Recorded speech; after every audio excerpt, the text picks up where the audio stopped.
Welcome to PM Pro. Mic check one.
Greeting everyone. It is Thursday evening during our normal chat time.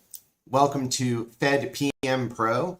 This is the YouTube channel that is focused on the life of a federal program manager and the kinds of things that you might have to deal with if you decide to become one. We also offer tips and tricks for how to become a federal program manager, how to excel at it, some of the things that we deal with. And also talk a little bit about some new technologies and cool stuff that's coming out that a program manager might be interested in. I am Jim OKeefe, your host. I've been in the program management space for over 20 years. I've managed everything from relatively small contracts in the federal space, usually, somewhere between 10 and 12 people, all the way up to hundreds and hundreds that I'm managing today, over 700. And it is an exciting and challenging career. And I don't think that enough people talk about what it's like to be a PM and the kinds of things that PMs have to deal with. A lot of times, even as PMs, we don't talk to other PMs. It can be a little bit, isolating when you get into the PM space. So I want this channel to be a place where we can talk and discuss the issues and the types of things that federal program managers might run into, and also just support one another and try to help with any questions that you may have. So as always, chat is open, and if you've got questions, I do generally call this an AMA, so it is an Ask Me Almost Anything. I will always put up my ground rules at the beginning, just so that we, have a good time and everybody has fun. We do ask, you to be nice. There might be trolls and other things that enter the chat. Please just ignore them. I'll do my best to get rid of them as fast as possible if they come up. Support each other. There are, no bad questions from new or emerging PMs. We are here to help you, and if you've got a question and I can reasonably answer it, we'll do so, and we'll support you in that process. As always, my answers are just based on my own personal experience. They could be completely different from yours, and your perspective is just as valid and just as critical. So it's completely okay for you to have a different experience. We'd like you to share it, because I think we can all learn from each other regardless. And I will, provide information just from my experience. So again, these videos, they're not sponsored by any, employer or customer, past or present. And the thoughts, of course, expressed here are just my own. In addition, I'm not going to be answering questions that are sensitive. So anything that's related to business, either contracts that I've been on, customers that I've worked with, companies I've worked with, opportunities that are out there, anything that's competition sensitive, of course, I would not discuss. But I am here to answer questions about federal program management in general. And of course, I always reserve the right not to answer a question, depending on whatever the phase of the moment is for you. It could be that we just want to keep it fun, or it may be too personal. So I appreciate your understanding with answering questions. But please feel free to ask whatever you'd like. Also, this is a live stream, but it will also be posted on our YouTube channel, Fed PM Pro. It will be posted as both a live stream and a video. The videos are generally cut down a little bit. A lot of this beginning preamble will not be a part of that, so that will also allow you to leave comments, and I will read every comment and respond to any questions that you post there as well. So please feel free to do that as well. So stop by. Thank you for stopping by, and we're going to have a great time. Okay. This next slide I'll just mention is going to be unique to this video, which is a medical advice disclaimer. So what we're going to be talking about this week is mental health and mental health challenges for program managers. And I want to be really, really clear up front that I am not a physician, not a counselor, or even a health professional. And the content that is provided here is for entertainment and informational purposes only.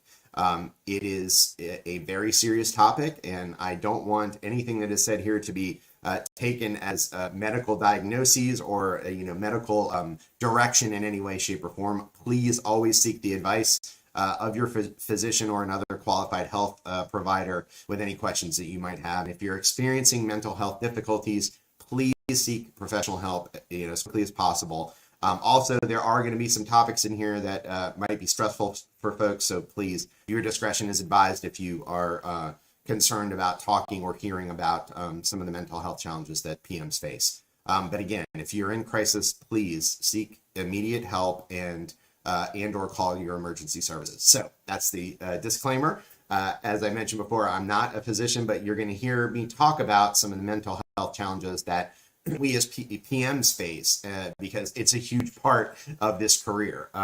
As much as we might not want it to be, it is. There is always some sort of challenge that happens as you move up in leadership, and a lot of them are very consistent across the board. And again, these challenges a lot of times are not, of course, limited to program managers, but you will feel a lot of these stresses as you move up the leadership chain. So I wanted to kind of talk about them, number one, to get them out in the open and allow us to have good conversations about it, to not be ashamed about these feelings or experiences, because virtually all leaders in one way, shape, or form have experienced some of these. So again, you're not alone, and that's why we want to kind of talk about it.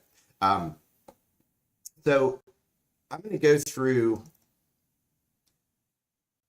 about 8 or 9 of the main challenges that I've run into as a PM, and also stay to the end because we're going to talk about imposter syndrome, which is a really unique situation that occurs with leaders in certain situations. And I'll talk to you about that and ways that you can try to combat that, as well as some of these feelings as well. So many of us, if you're a PM now, you are very familiar with stress. It's just part of the job. We often, as managers, and certainly federal program managers, just have high levels of stress all the time because there are meeting deadlines or proposal deadlines or deliverable deadlines. There's budgets, there's conflict that occurs all the time. Particularly as you get larger in the programs, that conflict becomes, believe it or not, more apparent. I know there's this kind of dichotomy that you would think, oh, well, now, that I get to a higher and higher level with more and more people, I have fewer maybe direct reports, so I don't have to deal with it as much. That hasn't been the case as I've experienced it. As a program gets larger, there are more people involved and a greater opportunity to have something going sideways at any time. So again, there's always stress. There's always something that's going on. And for program managers, that stress usually doesn't end at 5 o'clock. So, and we're going to talk a little bit about some of the ways that you can alleviate, this kind of chronic stress situation and try to break it up and at least give yourself a break, because as I mentioned, it starts when you wake up, and sometimes you can be woken up by issues related to program management, but it can also go into the evening, and chronic stress has a negative impact on so many areas of our lives, right? It can cause us to feel anxious. It can cause us to feel tired. Depression is an outcome of stress. You can also feel burnt out. So let's talk about that. So burnout is unique because I have been on the cusp of being burnt out before. And so I definitely want to talk about that, because I've actually known, many program managers that have burned out. It is absolutely a thing that you have to look out for, and there is no blame in burning out. There's a whole host of things that can cause you, to kind of burn out. With program management, there are long hours. There are usually high levels of responsibility. You have the stress of, feeling like, hey, I have to take care of my staff and my people. I've got to make sure that I'm, leading appropriately and with integrity, and that, I worry about, the people that I work with, and I want to make sure that, they are feeling fulfilled and they're, doing okay. So that stress goes beyond yourself into, your entire staff. So it can feel daunting at times, but also, demanding workloads. So, which can cause kind of emotional and even physical exhaustion. So, and I still, to this day, I've not wrangled my calendar. And I know many of you have too. And I will talk about that a little bit when we talk about some suggestions to try to help you. But having a completely jammed calendar from start to finish in a day Number one, when you first open it and look at it, it could just be exhausting to think, oh my gosh, I'm not going to get a single break today. Also, there's going to be situations where you're double and triple booked. And again, a lot of that, I will say, is fixable. And some of that is due to, not being able to prioritize at a particular time. And also, you're just going to have to choose between them. So, that ongoing, stress can cause this kind of emotional and physical exhaustion. So that at the end of the day, you can be completely wiped out, even though you've almost been stuck in the chair. And as many of you know, this Zoom environment can be disastrous on your health. And I will say this, one thing that I tell my team, and I hope you do too, is that, we may have a couple of Zoom calls a week, but I do not want them showing up on camera every single time we have a communication. It's just simply not worth it to me to force them to be stuck to that chair all day and, have to worry about that.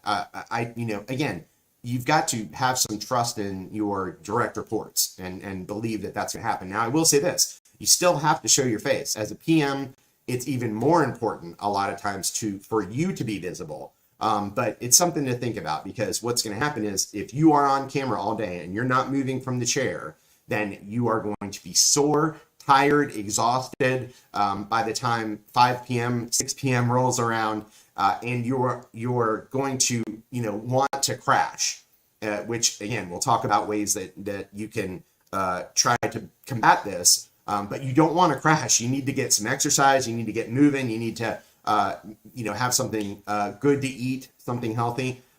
So with burnout, as I mentioned, a lot of us, as a program manager, when you're younger, you can start out and be, you're excited. This is a new exciting thing. You're looking for more responsibility, larger programs, because there's nothing more exciting than having a huge program and feeling like you have an opportunity to do some real good. One of the most wonderful feelings I've ever had is being able to lead a large program and having this idea that I could really help, one of our federal agencies to do better, to save money, to be more effective. And that's really exciting. And it's important to share that feeling with, your staff and anybody that works with you, because that excitement is contagious. But over time, what can happen is, and I'm still excited to this day, you can kind of see it, but there were times when, you kind of get that beaten down feeling where, things haven't been going so great. There can be any number of reasons why things are not going well. It could be, technical issues that you have to deal with, personnel issues that you have to deal with, contracts issues, finances, the whole gamut. And over time, if you're not careful, that can kind of grind you down. And so you lose that, kind of spark of excitement, and you get into this dread, right? And many of you have felt it. If you've ever had a Sunday night where you've had to open your calendar and you get that kind of feeling in the pit of your stomach, like, it's Monday tomorrow and we're back into it, then you're burning out. So you have to be aware of that. It's one of the most, it can be debilitating. It can feel like you are not going to be able to accomplish anything. You become cynical.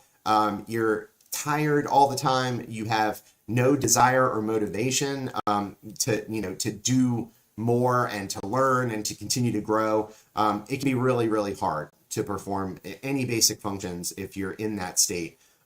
So it's really important that you keep an eye out for something like burnout. And if you start to feel like you're getting that kind of cynical dread, any of those feelings, you need to be cognizant of it and try to do some of the suggestions that we have. But first and foremost, always try to, seek somebody to talk to, and we'll go through some of those. Anxiety. So these may sound similar, but they're really not. They are definitely different feelings that we experience, and that's why I want to have them in here. So you have dread, right? Which is, oh gosh, we're getting back into a week and all the stuff is going to come pouring back into this. But a lot of times anxiety can almost freeze you, right? Which is, you have a fear of making the wrong decision. And so you're anxious inside because you may feel like, do I have enough information to make the right decision here? Do I have enough experience? And also things like, well, if we mess up or something happens on the contract, my job could go away. Then what do I do, to support my family? And this anxiety can spin out of control in a heartbeat.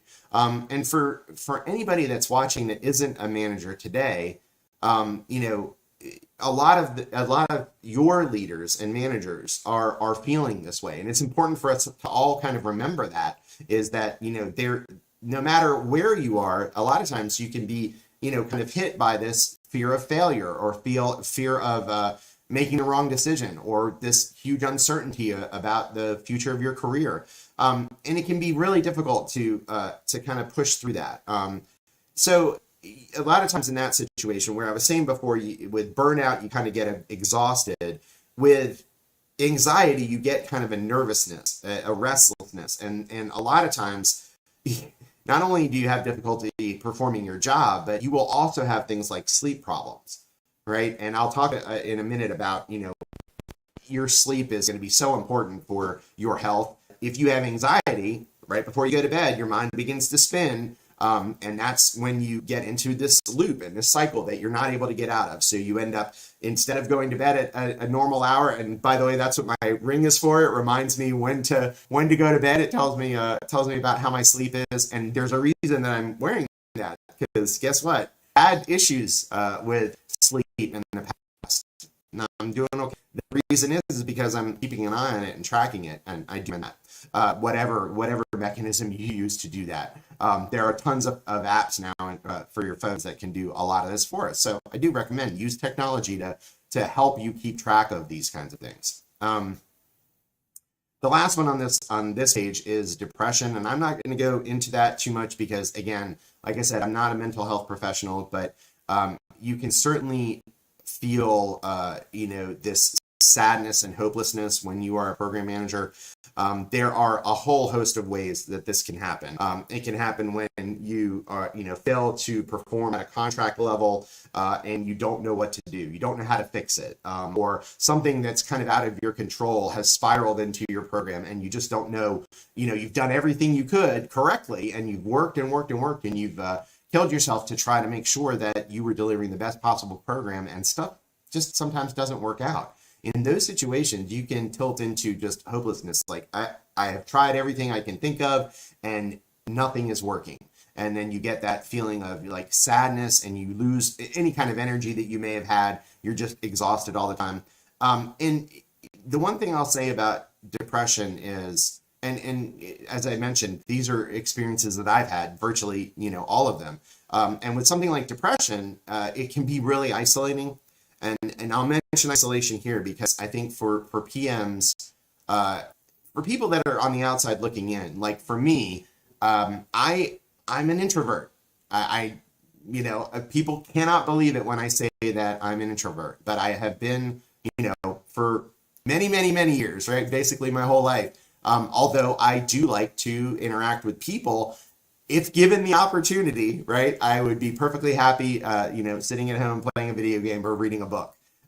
So, in those situations, what's interesting is, even though I seem like I am outgoing and, really enjoy talking to people and am happy a lot of the time, right, that may not be the truth of what's going on inside. And so in those situations, a lot of times that can even be more isolating, where you feel like, I'm alone in the way I feel. I'm the only one that's having this situation. There must be something wrong. I'm not able to cope. I mean, for goodness sake, for those of us that have been managers for 10, 15 years, like, how can this still be happening? How can I still be feeling these kinds of things? I've been working at this job my entire life. And it can be terrifying to have those feelings hit you, kind of out of the blue. And it can also be really hard to get them under control. So again, with the isolation part is something that you just need to be aware of. It's really important, and I'll talk about this a little bit later, to connect with other PMs and to always remember that if you have a PM, let's say you're a PM today, and somebody reaches out to you to talk, that's another PM or is looking to become a PM, a lot of times we are all super busy and hyper busy. And because we are hyper busy, we don't want to put any more stress on another PM. So a lot of times we simply don't reach out. We also know that our managers are probably even more stressed than we are. So a lot of times we won't push up to have that conversation with our managers, right? And you're certainly, in a lot of situations, you need to project that you have control. You're good. I got it. I'm handling this. We are in good shape. We're moving forward. Everything's great, right? So I can't be perceived as falling apart in front of our staff because, again, if you've ever, seen a manager come apart, it's terrifying. And you may think, oh my gosh, who's guiding the ship? And this could be a disaster. So you have to convey, and I stress this to a lot of up and coming managers, is no matter what, you've got to convey that you've got it under control, regardless of how chaotic it might be. You have to at least, express a sense of stability. And so again, in these kinds of situations, that, as a PM, you may be expressing the stability, but inside you're just wiped out. And that can be really, really hard because, again, you have to use all of this energy to express a state and a feeling that you don't have. So what I was mentioning earlier about, if you have a PM reach out to you, please, take an opportunity to talk with them. They may just be desperate. They may need your help, and they may need to just hear the voice of another, PM that is dealing with this kind of stuff. And there are not a lot of people that PMs can talk to that have experienced what you experience as a PM. So it's really important to have these connections. And, I mentioned LinkedIn. I think that's a good place to be, number one, just from a professional perspective, but you can also meet up with folks there. There's a lot of times in both your organizations at work and outside of work, you can get into professional groups and things like that where you will meet and see other PMs and you can talk about these things. And I think that's incredibly helpful. So this is 4. We're going to go to, there's still another page of stuff that you may experience. But again, all of these things, you may have experienced them at some time in any part of your jobs. It just, can get magnified as you become a more and more senior PM. And we just need to be, aware that these things could happen and do what we can to, combat them. So, all right. So these 3 are kind of unique, and I'll get to the last one. I'm really excited to talk about imposter syndrome because that's a unique one, and that's one that's a lot of times pretty unique to senior leaders. So we'll go through that.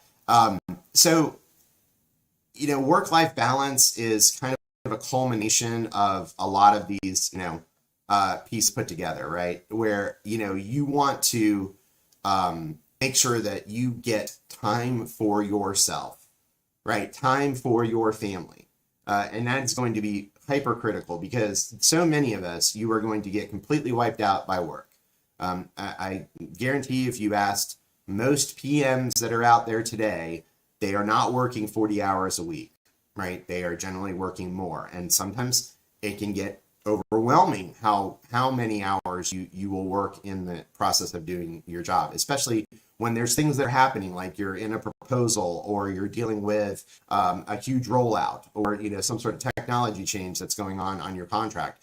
Any of those things can cause those hours and that work-life balance to get even more out of whack. And it's really going to be important for you to deal with your demanding schedule by at least giving you and your family some time. And, my recommendation is in the chaos of the calendars that we have, you might just need to block that time. And I have to say this, it is fair and reasonable for you as a human being to have that time. You do not need to be working 24 hours a day. No matter how good we might feel like our ability to work is, right? You are going to hit a wall at some point and your productivity is just going to drop. They've got, paper after paper, scientific paper about that situation where after a period of time, you just get, you're in a downward spiral. Your productivity is falling and you're trying to push through it. Again, it's better to have some downtime. And also I'll say this, for me, it's helpful to get away from it for a minute. So even if you're in the midst of stuff and you can't drop it, try to walk away and just, take a lap around the house or, walk down the driveway and take a little, walk up and down the street or just something to get away from it for a few seconds so that, when you get back, you can kind of look at it in a fresh perspective. But the levels of responsibility and the super demanding schedules can very easily break your work-life balance. So you are going to have to focus on that, not only for your benefit, but your family's benefit. You don't want to look back after a career of 20 years and say, I wish I'd spent more time with my children, and I wish I'd spent more time with my spouse, and, those kinds of things. You don't want that stuff to come up when, it's too late. So, and now I think more than ever there's a much greater, many more eyes are looking at how many hours people are working. And we need, it needs to be talked about, because again, as program managers, you're not forced to work 50 hours a week, but you will do it because that's what you need to do. You just have to get the work done. It has to be done. So, in those situations, you're going to do it. And a lot of times you're going to do it in lieu of having, your team do it. Again, a lot of times program managers will feel this need to be the hardest worker on the team because we want to inspire and show folks, hey, this is how you can do it. We can, you can keep going. You can do great work. It's going to be fine. And a lot of times that's just wiping out our work-life balance. We just have none, right? So you end up, getting done at 7 or 8 o'clock at night. You have, you're running to eat dinner, and you're literally either collapsing or you're going to try to put, get a few minutes of exercise in, and then you're going to bed, and it all starts over again. And that's just, again, that can be a disaster for you long term. It to me, what it used to do was that causes burnout, number one, but also it reduces your creativity and your excitement for your job because we're just constantly in it. It doesn't even give your mind a chance to refresh. So try to do that. Try to get away and keep, one of the things, don't feel guilty. It is the first thing you're going to do as a program manager, and even, any part of your management journey, you're going to feel guilty. Like you feel like I can't take time for myself because my team is working, right? And this is a huge example. I had folks that worked on the East Coast and West Coast. I still do. In that situation, you can literally get calls, at the crack of dawn on the East Coast, starting at 6 a.m., because that's when the call center opens, all the way to 9 or midnight on the West Coast, right? Because you've got time zones in between. And there are even global contracts that you have to deal with time zones. You will never have enough time to meet with everybody that wants to meet with you. And I can tell you that right now. And so you are going to need to cut that off at some point and be okay with it. Don't feel guilty. Especially if you know that you are working with integrity and you're doing everything you can to get the job done. It's not fair for you to feel guilty for taking, a couple of hours with your family at night to have dinner or spend time with your children or spouse or friends or family. It's perfectly reasonable to do that.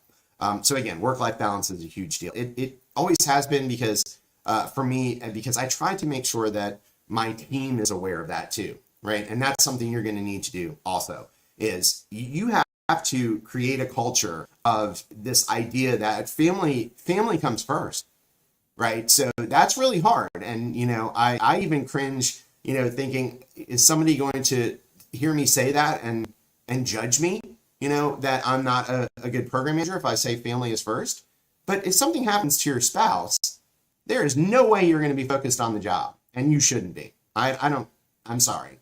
This is a hot take, but you know what I mean? And you need to have and convey that to your team as well, because you need them to be able to be focused when they're working, but also to make sure that, they're not leaving their family behind, that, there are so many, events that happen in people's lives that we need to, as leaders and managers, be cognizant of and be okay with your team taking time. You just have to do that, and you have to do it for yourself. Because again, like I said, this balance and this ability to lead does not require you to be available 24/7. And your family, I've always said, family comes first. And that family, it's so funny. People always give me a hard time. That family can include pets. I'm sorry, I'm just going to say it. Another hot take. I'm full of them tonight, because people, trust me when I say, I certainly understand when you have a pet that you love, just like a family member. So, it's okay if something happens to them to go take care of them, and to do that. It's just okay. So don't feel guilty. Go do it, and deal with it with no guilt. Okay. You're going to feel it. You're going to feel it creeping in, but you got to shut it down because it's just not fair. That's perfectly reasonable for you to take care of your family. Okay. So leadership challenges. This is more amorphous because, the bottom line is that managing other people, if I had to say what the hardest thing was in my career, it's working with people. If I had to say what the best part of my career was, it's working with people, right? I mean, you can be utterly inspired and in awe of the ability for a team to come together and deliver an incredible product, incredible solution, save the day. There's nothing more exciting than seeing a team work together and people work together and come together for, a positive outcome. It's incredible. But at the same time, as I mentioned before, you have more and more people as you move up the stack in the program management space, and those team dynamics become really challenging, right? You can run into, instead of having, a one-to-one relationship where if you're in a small contract, you may have 4 or 5 direct reports, and that's the contract. In that situation, there's a team dynamic between you and the person and those people between each other, right? But there's 5 of them, 1 of you, 6 people. Those are the relationships that are involved in the team dynamics. Move that to 300, 500, 700 people, right? That number goes off the scale. And the problem is that you will find that regardless of how much you want to encourage and support every single person, there are going to be situations in which team dynamics are not in tune or in sync, and supporting a particular project or something like that may benefit one person and it may frustrate another. And that's not what you want, but no matter what, you've got to be able to pick and you have to make a decision. And that, to me, honestly, so I'll take a sidebar here. A lot of people talk about leaders that are confident. That's a great trait of a leader, confidence, emotional intelligence. They're able to control their emotions, and things like that. But, one of the pieces that I have always had a challenge with is empathy. So, on the scale of not caring at all to very empathetic, I have always been on the side of empathetic. And I think for folks that are like that, these leadership challenges are an even bigger problem. So, because when you've got an empathetic, side to you, you don't want people hurting. You don't want people frustrated. You want everybody to be happy. And so in what you're going to find as you get more and more up in the larger programs is you're going to be in a state of constant, you're just going to have to make it work. You're constantly, giving and taking. You're constantly dealing with a situation where it's not perfect, right? You'd like it to be perfect. You'd like everybody to be happy, but you are constantly going to be in a state of, balancing positives and negatives. You're never going to have the ideal state. And that's something that's really hard. No matter how hard you work, it just happens. There are so many relationships in that dynamic setup that there's going to be somebody that's upset. And when they say you can't make everybody happy, that goes up exponentially the more people you're trying to make happy, right? It's just you and your friend. I just need one person to be happy, and myself. And we're cool, no problem. When you have 700, that is an enormous amount of emotions and charged environments and everything and all these relationships that are happening. And all of that, lends itself to these struggles, these challenges, especially for folks that are more empathetic, because you are, it's always in a state of not quite exactly where you want it. And you're going to have to be okay with that. And it's one of the hardest things that I deal with on a regular basis is that situation where, I'm always, making some sort of compromise. And that's, that's the big word, is you're always compromising. You're always you're going to be stuck, with some part of the solution that isn't really what you wanted. And that is it can be a pain, it can stick with you, but you're going to have to deal with it. So, just be aware of those things up front. So team dynamics and relationships. And by the way, if you're empathetic, there's nothing wrong with that. And also, I will say too, I mean, I've told you two pretty personal things about myself today, which is, one is I tend to be an introvert, which is, a lot of people say, are you crazy? That's not how you portray yourself. And I say, I'm not trying to portray myself that way. It's just how I feel. And so if you're an introvert, you can lead. You can lead. It's not a problem. Same thing with extroverts. You can lead too. It's just going to be a slightly different set of excuse me, a set of capabilities that are a little bit different. And leaders can have strengths and weaknesses across the board in different levels. Like I said, if you are confident and you're excitable and you can get people passionate about a project, that's fantastic. If you are more structured and organized, and what you do really well is process management, that can actually lead to great success on projects. So again, keep that in mind. The leadership challenges that we're talking about in team dynamics also are related to your dynamics, how you are, and how you approach the situation. So the next part of the leadership dynamic is, I apologize for leaning forward and getting comfortable. My wife watched one of my last streams and said that was disconcerting when I would lean towards the camera. So I apologize for that. Okay. She is my best and most wonderful critic. She's not. She supports me completely, and I really appreciate that. Anyway, I had to share that. I thought that was hilarious. Okay, so the second piece of this leadership challenges would be related to motivating employees. Like you heard me say before, you have to at least come at the situation when you're interfacing with staff where you've got it together. Okay. That's where I think people that get overly emotional and start yelling and screaming, no matter what the situation is, that is not the best response. Number one, people deserve respect regardless of what's going on, especially at work, but there is a better way to deal with that. And so again, if you're in that situation, you need to at least think about, I want to be in control and convey stability, right? I want folks to know that regardless of what gets thrown at us, we're going to be okay. Because again, in my, 20 plus years of doing this, there has not been a situation that has just catastrophically blown everything apart. I've certainly felt that way, right? I've had plenty of experiences that I thought everything is going off the rails and we are doomed, right?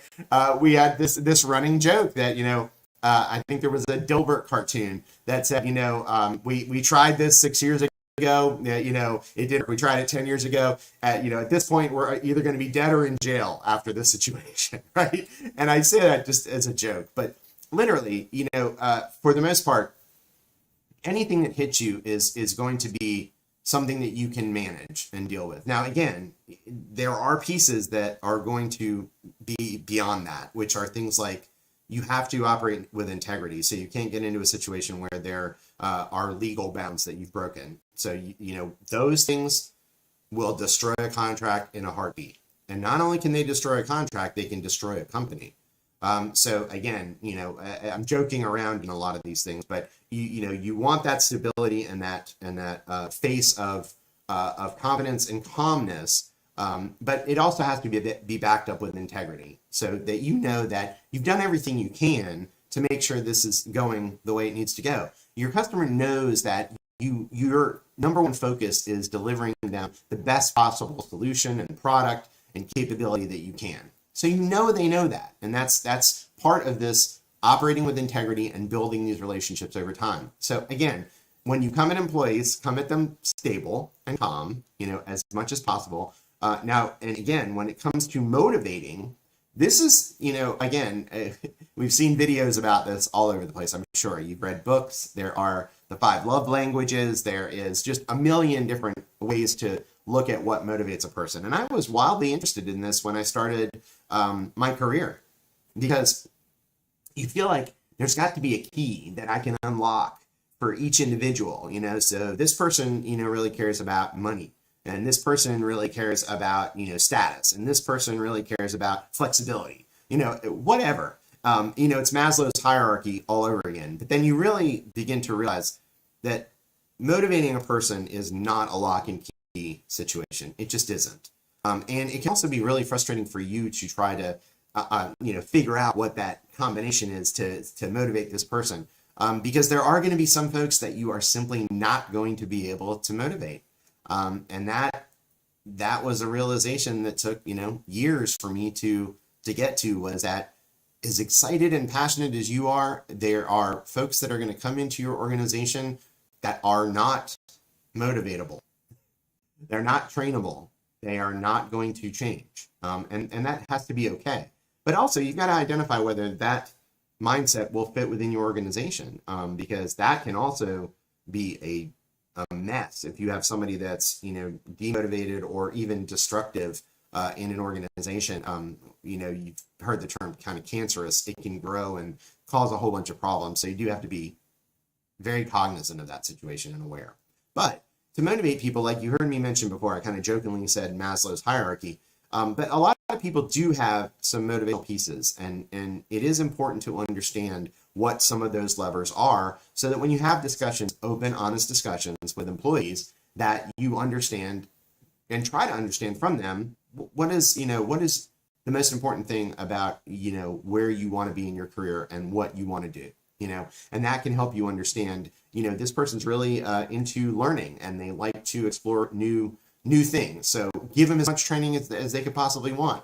If the company only gives them $3,000, figure out a way to double that, triple it. I don't care, because this person is hungry and they want knowledge, and they're going to, if you show them that you support that, they're more likely to stay. Now, will you get folks that go through this stuff, get all the certifications, and immediately walk out the door? Yes. And those are the ones that hurt. But that's just the reality of being a program manager. And so you are going to deal with the challenges of motivating people, and like I said, and you heard me before, that can be exhausting, because it is constantly you putting out energy a lot of times. And so it is really important, and I'll mention this on the next screen, that you have people in your team that are close to you, that are giving energy back to you, right? That are supportive and capable, because there is not an unlimited font of energy inside you.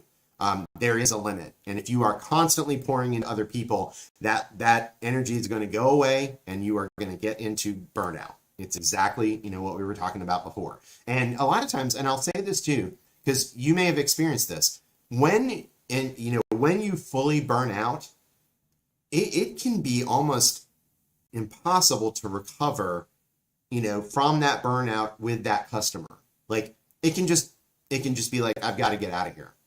And you've got to move on and you've got to do something else.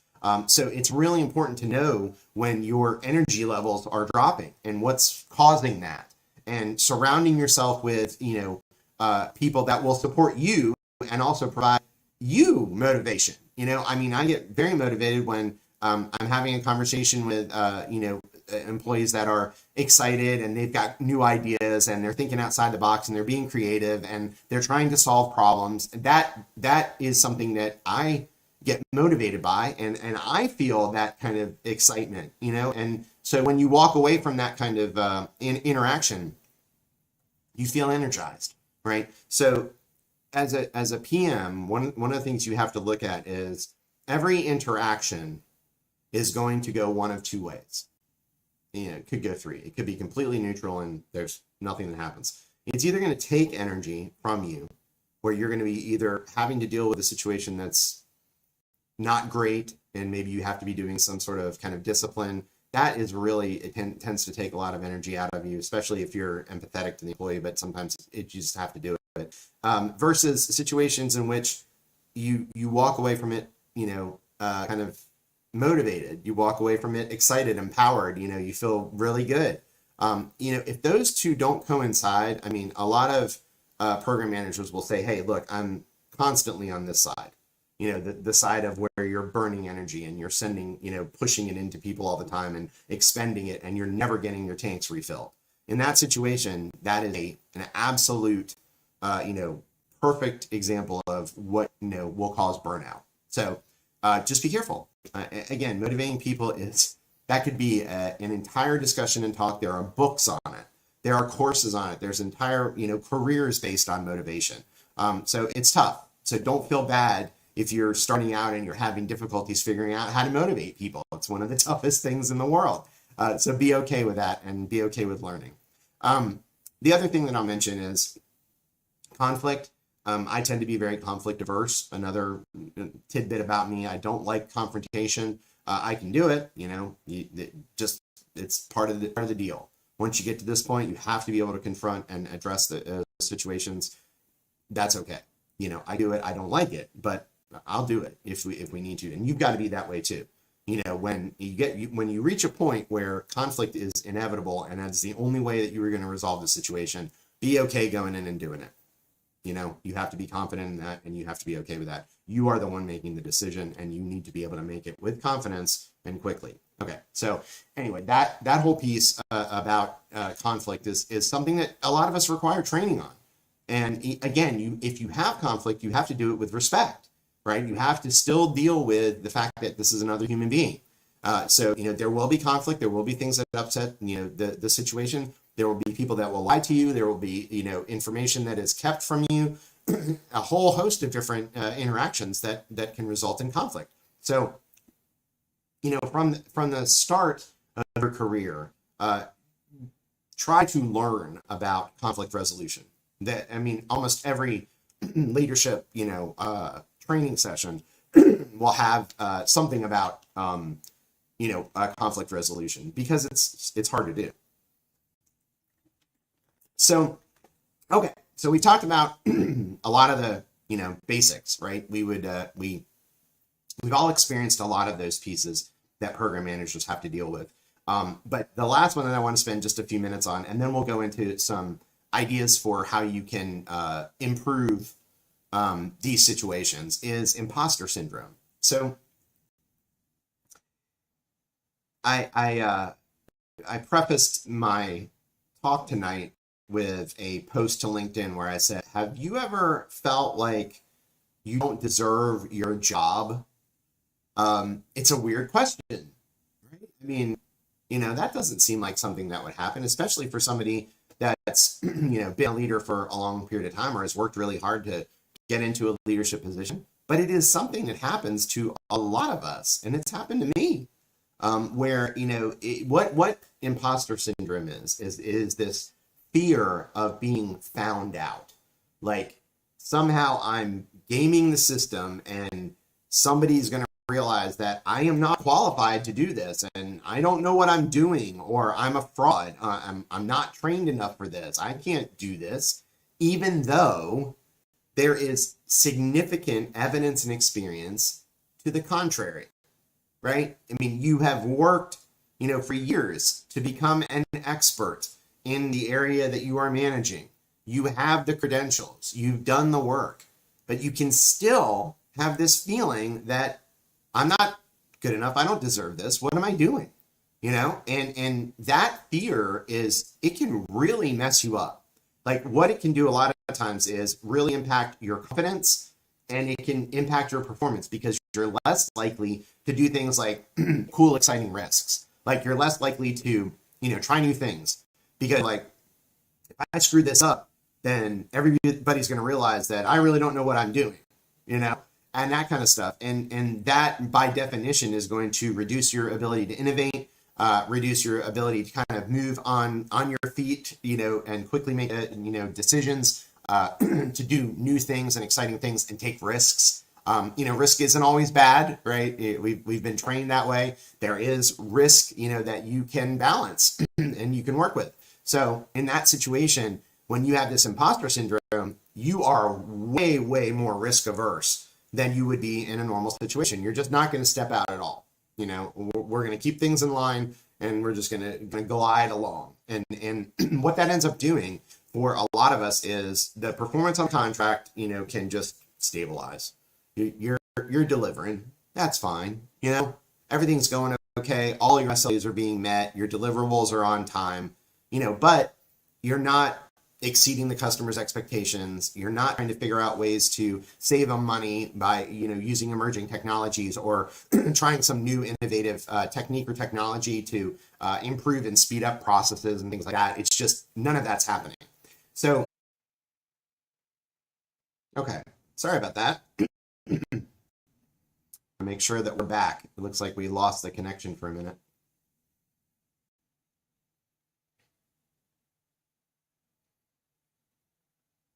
Let me make sure we're back on stream, and then I'll continue. I've only got about 10 minutes more, so I want to finish out. Okay, I think we're good. Sorry about that. We lost connection for a minute.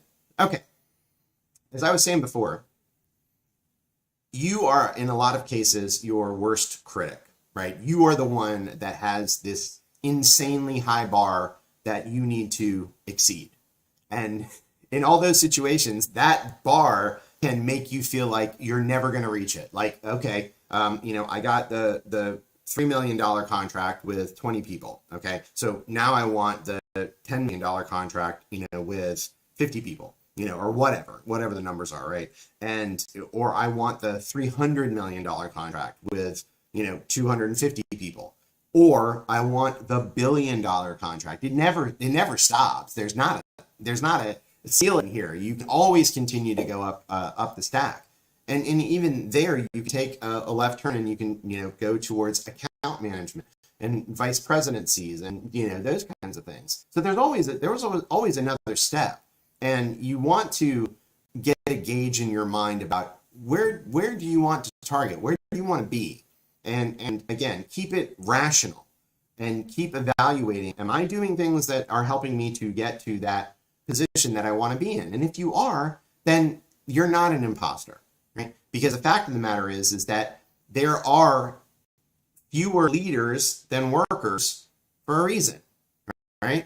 It's the leaders want to be leaders. They believe in the ability to lead, and they want to support people and do great things. I mean, that's, a lot of times these are things that motivate a leader. And so in those situations, it's very easy for us to overestimate, the things that we have to do. So you got to be really careful about that, because you can very quickly doubt your abilities, and that can be a huge problem, and doubt your accomplishments. Like, you can have a list of things that you've done in the past, great contracts you run, all kinds of accolades, all this other stuff, and yet you still can wake up in the morning and be like, I'm terrified that today something is going to happen that is going to blow the doors open, and everybody is going to, suddenly think much, much worse of me, And I'll say this, personal experience, one of the most difficult things I've ever experienced is losing a contract.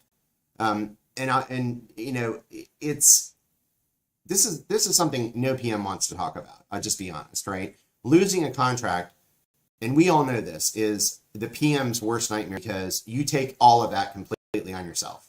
There's no way around it. It's just the reality of how, running a contract works. Because, did you do something wrong with the relationship with your customer? Did you do something wrong in delivering and executing the program? And in certain situations, you can have all of those boxes checked, and you can still not win, a recompete. And it is devastating, right? Some of the lowest points that I've ever had in my career is following a loss, but you can bounce back from that. It took me a long time to get over, those feelings, and you have to work through it. And I hope you don't ever have to deal with it, honestly, because it really starts to get you to question, your capabilities. You feel miserable about, letting down your people. And that's the worst of it, is that you feel like you've let down your people. You feel like you've let down your management, your company, somehow let your customer down.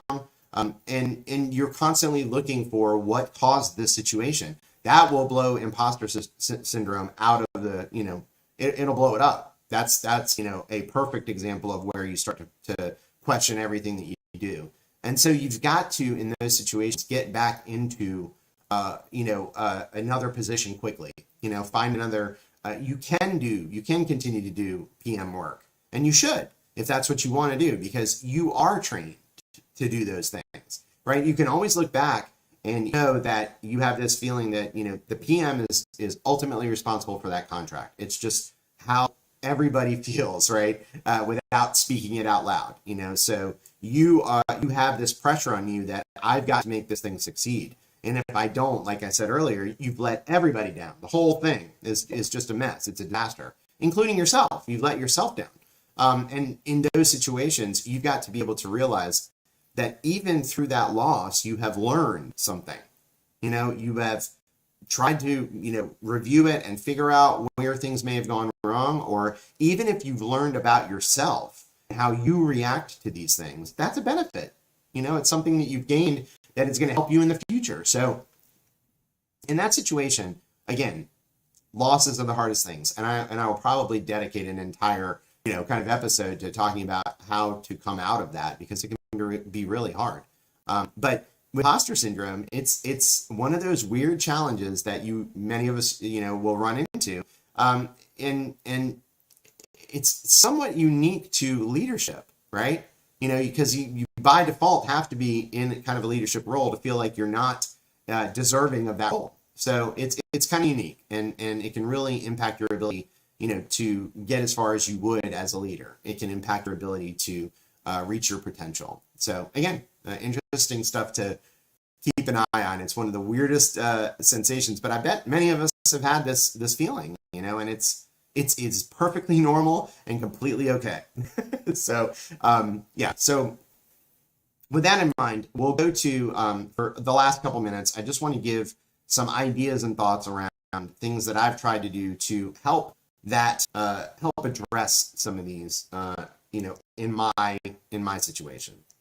So, before we do, I just want to mention. So, let me say this: how many managers, deal with mental health challenges? Tons and tons and tons and tons. It is extremely common. So, and I will say this: seeking support is a sign of strength. Seek the support. It's okay. It shows that you are able to be objective and look at yourself and realize, hey, I need to talk to somebody. There's nothing wrong with that. That's important for you to be able to do that. You're not alone. You're not weird. You're not weak. You're not unqualified, right? All of us have had situations like this that we've had to deal with. Regardless of how good you feel like you might be at leading or how much your contract, there are always going to be situations that can tip the scales, and you can experience one of these situations. So be okay with that. Be on the lookout. So what I said before, and it's saying on number 3 here, is it's necessary to consider it closely. Consider this, that you will probably deal with something like this, and be okay with it, number 1, and then have a plan. Think about, how can I work with this, and who can I talk to, and what can I do to address it, and evaluate it on a regular basis. Because we can talk ourselves into, believing something that isn't true either. You've got to be able to objectively evaluate yourself on a continuous basis. All right. So, as I mentioned in the disclaimer, when it comes to mental health, it is always the right thing to do to speak with a professional. So, again, that's okay. Please do it. Please consult, a professional. I think, all of us, for leaders, it should almost be required that we have, we talk to a counselor, we talk to, folks. Actually wish that was part of our training, is that we were able to kind of, engage with someone that has dealt with, leaders that have gone through this before. It would be so helpful. So anyway, please, if you need help, always be okay with getting it. All right. So slide for tonight is, how can we combat these things? Okay, and a lot of these I've gone through, so we're just going to do a quick wrap up. And again, you know yourself, and your family and friends and loved ones know you well. I don't know you. I know me, right? And so these are things that I did. They may work for you. They might not. But it's got to be okay for you to do different things, and even potentially, maybe some of these won't work for you. Anyway, first and foremost, always seek support. You can always benefit from talking to a trusted friend, a family member, even a trusted staff member. You have to be more careful with that. I will say that. So it generally has to be somebody that you trust. Again, that's when you just got to be careful with. It has to be somebody you trust immensely, because you generally don't want to have these discussions with people that report in your chain. So I just would tend to not use that connection point to talk to. I would generally recommend, talking to a professional or family or friend, or even, like I said, other PMs and things like that to have those discussions. They'll have similar experience, and they can provide you with some great suggestions. I've had some of the best suggestions in my life from experienced managers that I've had time to, sit and talk to. Also, like I mentioned, if you have a mentor, or if you can be a mentor, please do that, and help, up and coming leaders, because this is the same stuff that we would want, right? As we were coming up, we needed someone that we could talk to and throw ideas at, and they've been through this before and they can kind of help us. So yeah, always seek support. Prioritize taking care of yourself. Again, as you heard me mention before, the work-life balance, the amount of stress that managers deal with is immense. And if you don't take that into account and you don't focus on taking care of yourself, you are always going to take the hit. You're always going to be, compromising your time, compromising your health. You're going to always be doing that unless you take control of that and make sure that you focus on it. So again, you heard me mention before, trying to do exercise. I can't stress it enough. It's very easy for us to sit for hours and hours and hours staring at a camera or working at a desk, and it'll kill you. Just get out of the desk, walk around, do something to break up the monotony, and also get some exercise. It's super important. Hobbies are great. It's funny when you hear like, oh, this manager plays the saxophone. Like, what? And I think to myself, that's awesome. They have a hobby. This one tinkers with cars, or this one, loves to, work in the garden and, likes to grow stuff. These are all great things that can help you break from this cycle of I'm constantly at work. So again, do that, and you'll see mindfulness in here all over the place. And there's plenty of meditations and plenty of videos that you can look at on that. So I won't go into that, but it's so important. You need to take time to kind of, relax and get your mind clear, because it's constantly running. That's just the nature of the beast when you're a manager. Manage your workload. So one of the biggest challenges that I had, as you heard me mention before, was this insane calendar. So you have got to be able to delegate and get it under control, because otherwise, number one, you're not going to grow a pipeline of managers that can help push that entire project forward. It's always going to be you trying to pull on people to get work from them. You don't want that. You want to train them and allow them to help push with you, and hopefully exceed you. That's one of the things that a lot of times you want as a manager is, yeah, blow right by me. I will support that. But it's going to be really important to be able to delegate a lot of those responsibilities. I had a discussion, and a good friend mentioned this comment to me. He said, it's really not fair for you to not express what issues you may have with a worker's output. And I thought, why? And it's like, it's not fair to them, because you're not conveying what you need. You're not helping them to deliver what it is that you want. You're actually being, disingenuous to your staff. So it was a brilliant thought, around this idea of not only, should you not feel bad about explaining that you need to take on this role, and this is what I need from you. It's actually disingenuous for you to not do that, because you could be halting their career, their growth. I think it's a really brilliant way to look at it. So again, be able to delegate, manage your workload, take breaks. Like I said before, set boundaries. It shouldn't be that anyone on your program can call you any time of the day and night. It can't be that way. You've got to be able to put your phone down. And yeah, I get that there's emergencies, and you may, like I do, I will put it in my signature that if it's an emergency, call and or text. And if I get a call, I may check it, but I'm not going to stop what I'm doing with my family to go and address the situation unless it's an absolute emergency. Okay. So again, and 99.999% of the time that I've received calls after hours, it has not been an emergency, and it's been something that could certainly have been addressed the next day, right? So those kinds of things, you got to set boundaries and be okay with explaining it to your team. Also, I'll say some stuff like this: give yourself breaks during the day. Like set a 30-minute break, for goodness sakes, at lunch, or you will never get lunch, ever, never. And that's wrong. It's bad. You can't work for 8 hours straight and expect good output the whole time. Nobody can. You're going to get sick. So give yourself a break at lunch. 30 minutes, an hour would be even better.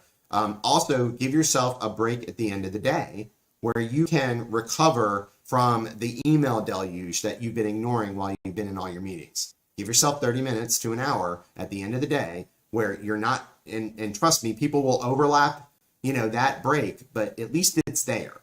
So that in certain situations, you'll at least get some time, to recover from not being able to answer all the emails that came in all day. Because it can't be that you are on calls until 6 o'clock and then you have 2 more hours of emails to respond to. It's now 8 o'clock and you started at 7 in the morning. You're now at 13 hours in a day. That will kill you. And it's not fair. So don't do that. Anyway. All right. So we've talked about that a bunch. I really feel strongly about this because I think we are program managers by having this expectation of this hustle mindset for PMs. Like they can run, 24 hours a day around the clock. And there's this expectation that anybody calls you, you're going to pick up that phone night and day, wherever, on vacation. If I could ask PMs, that are watching this, how many of you have been working during a vacation? All of you have. I'd be surprised if there was a PM out there that has not been called on vacation and had to do something about it. Again, I don't think that's a great idea. I think we need to be able to have people that we delegate these responsibilities to, on our teams. We need to have a deputy. We need to have somebody that you can say, I'm going to take a couple days off and you need to take care of this. And that's the delegation that we have to do. And we have to be okay with that. But most of the time, we're type A. We want to control everything. We have a really hard time giving that kind of stuff up. So it's going to be tough. But that's something you need to do for your own mental health and own best interest. All right. The last one here is, developing a positive mindset and being able to have resilience and cope with situations. A lot of times, the positive mindset that you see, for me, I tend to, people would say, I'm pretty positive. That when they interact with me, they will say I'm positive. Now, as I mentioned before, I'm kind of an introvert, so a lot of that is, energy that I'm expressing out to, to make the interaction better. I'm kind of empathetic. I want the interaction to be positive. So a lot of times I'll come across as energetic, and that's good. I mean, I'm perfectly fine with that. But also being able to talk about your successes to yourself and have what they call, positive discussion. Instead of constantly beating yourself up, you've got to be able to flip that mindset and say, yeah, this went really, really well. And I'm super happy about, how that situation went. And I worked really hard on it, and that's okay. You did. And so don't beat yourself up over it. That positive reinforcement is going to be something that's going to really help you in managing your stress and your output, the way people perceive you. You want it to be positive. And set achievable goals and hit them on a regular basis. Like I said before, so many times we as PMs are going to go in here and we're going to be like, yeah, I want to be VP, and I'm running a 4-person contract. That's going to be a while, right? Set intermediate goals that are achievable, and that will help you get the positive mindset that you can do it. You can continue on. You can, continue to improve. And that's a huge deal. So also it will help you bounce back from disappointments and from adversity. And that's just going to happen, right? So in order to be able to bounce back from diversity, from situations where you have adversity, then you need to be able to, again, set realistic goals and focus on your own strengths and your accomplishments. When things get crazy and are coming at you a million miles an hour, you've got to be able to focus on, I can do this. I've done it in the past. I have had these successes. I can handle this. And you're good to go. It's not a problem, right? So that is the ability to be resilient, to deal with these stresses as they come in, and remember that you are successful. You are working with integrity. You've done everything you can appropriately, and that will help you to bounce back from these shots that you're going to get all the time. You're constantly going to be hit with things You have to be resilient. It's really critical. And so a lot of that also comes with, knowing and understanding coping mechanisms to deal with this stuff as it's coming at you. You have to be able to do things like, take a deep breath, relax. You have to understand relaxation techniques. You have to understand meditation, whether you like it or not. Getting into just breathing can do immense good for you to calm down and be able to address the situation with a calm and reasonable mind. So again, no coping mechanisms. Have them. They need to be positive. They can't be bad things, right? Things that are going to end up burning you down. You have to have positive things that are going to help you cope and deal with these things, and have your own checkbox. You need to know what works for you. And the last thing that I'll talk about is we talked about imposter syndrome, and you'll see over and over again the same kind of messages coming through. So with imposter syndrome, set achievable goals. And recognize the events that you've made. Right? You have to be aware that you have abilities and ability to be a great manager, and you are rightfully in the position because you were selected as the best person for the job. And it's not a fluke. It's not an accident. You have to be able to focus on your strengths and your accomplishments and be okay with the fact that you are in that leadership position, and and justifiably so. It's okay. Also, it's really important to surround yourself, like I said earlier, and I'll close with this.